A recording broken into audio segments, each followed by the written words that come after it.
Hi, my name is Puneeth and welcome to my channel Everyday Space. In today's video, we're going to be looking about how to build a colony on Mars. We're going to look at the challenges that we have to overcome to make a self-sustaining colony on Mars, and be sure to watch until the end of the video. Let's get started. So why should we even go to Mars in the first place? So the main reason we should go to Mars is that if something happens to our home planet Earth, we should always have a backup plan, such as Mars. So if one comet or one asteroid hits Earth like it did to the dinosaurs, the entire race won't be wiped out and people on Mars can still thrive and continue to develop. It would be a shame if all the achievements that humans have done in the past 2 million years has been gone by one single event. This is why that we should make ourselves a multiplanetary species to ensure our survival. Now another reason is that exploration is in our DNA. We have always explored. Since when we have evolved in Africa, we have continued to explore across the world and now have become the primary species in the world. And because of exploration, there's been so many new technology and advances in the human society. Going to the moon, going to space has all been about exploration, and we have achieved so much because of it. These are the two main reasons that we should go to Mars. Now let's learn about the place that we're actually going to, Mars. So a few 100 million years ago, Mars was actually very similar to what Earth is today, or at least that's what scientists predict it was. But around that time, something happened with Mars's magnetic field, which caused the planet to lose completely all of its magnetic field, which protects the planet from the sun's and cosmic radiation. And this means that Mars's atmosphere has slowly been blown away by the sun and other rays, which means that's why Mars has such a thin atmosphere today. Also, this probably meant that radiation kept on hitting the surface of Mars because there was no magnetic field, and that is why all the oceans and maybe even the living things that were there all have probably gone extinct or have been wiped out. So now, today, it is around half the size of Earth. But even though it is half the size of Earth, the surface area that you can walk on Earth and the surface area of Mars is approximately the same, because the Earth is mostly filled with water, which means that size is not a really big concern. But a real big concern is the atmosphere on Mars. The atmosphere on Mars is almost 100 times thinner than what it is on Earth. And even though it's a very small atmosphere, it's not even a good atmosphere, because 96% of it is carbon dioxide, which humans obviously need oxygen to survive, and there's less than 1% on oxygen, which means that we have to make our own oxygen if we want to survive on Mars. Also, a day on Earth is very similar to a day on Mars, other than the fact that the Martian day is around 40 minutes longer because it takes longer to rotate. But the seasons and years are almost twice as long as Earth, because Mars has a much longer orbit around the sun because it is much farther away. And the gravity, because Mars is such a smaller planet than Earth, it's only 38% as big. So which means that we have to constantly exercise to keep our muscles and our blood flowing. And that makes us not so weak, to which our muscles might start to deteriorate and not work. So now that we know about Mars, let's actually think about how are we even going to get there in the first place.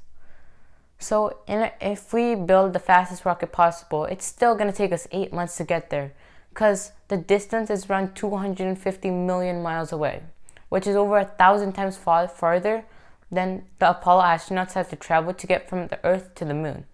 So it takes 8 months to get there, and that is only if we launch every 2 years at a very specific date and time, which the two planets are very close to each other in their rotational.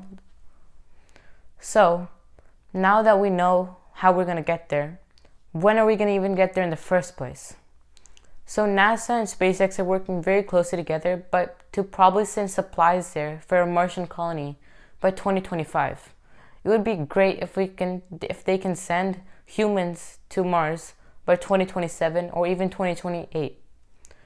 This is probably going to happen because SpaceX has rapidly been testing their new spacecraft, Starship, which I made a video about recently, so be sure to check that out after this one as well. So now let's talk about the challenges that we will have to face when we actually get to Mars. There are a few basic things that humans need for survival. These are water, oxygen, food, shelter, and clothing. So now let's look at the first one, water. How are we even going to be able to get water in the first place? Luckily, there's quite a bit of water on Mars, but most of it is frozen in its icy state. Most of this ice is located in the poles, in craters, or even underground. Some of the rovers, such as Curiosity, discovered ice underground and was able to document it. So, for a small scale, at the very start, colonists might be able to just take that ice and heat it up in one form or another. But to build a large, massive scale colony, we're going to have to build something more big to rapidly heat up that water that we're going to need. One way to do this is with a solar sail. A solar sail will be able to redirect the sun's lighting and shine it on the poles. It kind of works like a laser. It redirects the sun's lighting and magnifies it and intensifies it into one spot. And it is able to heat up the poles really quickly and produce a lot of water for the astronauts there. So now let's look at the next one, oxygen. Like I mentioned before, Mars is 96% carbon dioxide. So using the oxygen there available just isn't practical because there's less than 1% of oxygen in the atmosphere.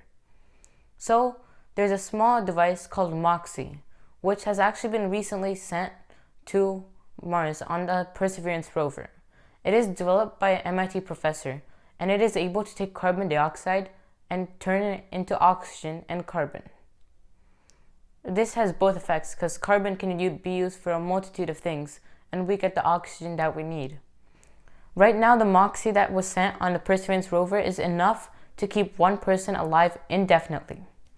But the key to Moxie is that it can be scaled up to a factor of 100, which means that if we build a really big Moxie, we are going to be able to produce enough oxygen for 100 people at once.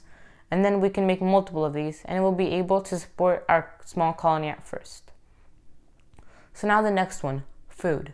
How are we even going to make food in the first place? So for food, most of the food is going to come from dried earth food, because until we get water running and we have enough water for agriculture on Mars, it's just not going to be practical to grow our entire supply of plants there. But for now, we can use hydroponics, aquaponics, which are able to cultivate plants without the need of soil. But even if we do hydroponics, we're going to make a max of 15 to 20% of our food requirements. So until we get water running there, most of it is going to be dried earth food. So now the next one is shelter. There are two main ways that we can have shelter on Mars. One is going to be going underground in lava tubes. This one is really good because it can provide a shelter from those cosmic radiation that we experience. And two, it's already pre-built and we don't have to do much to the exterior of it. Another way is using 3D printed robots out of Martian soil to make houses and infrastructure there. Temporarily though, we're probably just going to use our landers and inflatable pressurized suits until we can get those 3D printers or we locate suitable lava tubes there. The last one, clothing. Clothing is going to be really important because if we want to walk out on Mars, one, there's not enough pressure and our bodies will get ruined because there's not enough pressure on our bodies at all times. So the spacesuit will have to be pressurized. And obviously we need oxygen. And the only really way to get oxygen is with a spacesuit. And another thing that we have there and not on Earth is radiation. I mentioned this so many times before, but radiation is really important as it can make humans develop cancer and in severe cases even lead to death. So we're gonna have to have those spacesuits on until we can create a thicker atmosphere or even maybe artificially create a magnetic field. So now that we have those 5 covered, now it actually seems possible that we are able to colonize Mars. So thank you for watching, and I see you next time.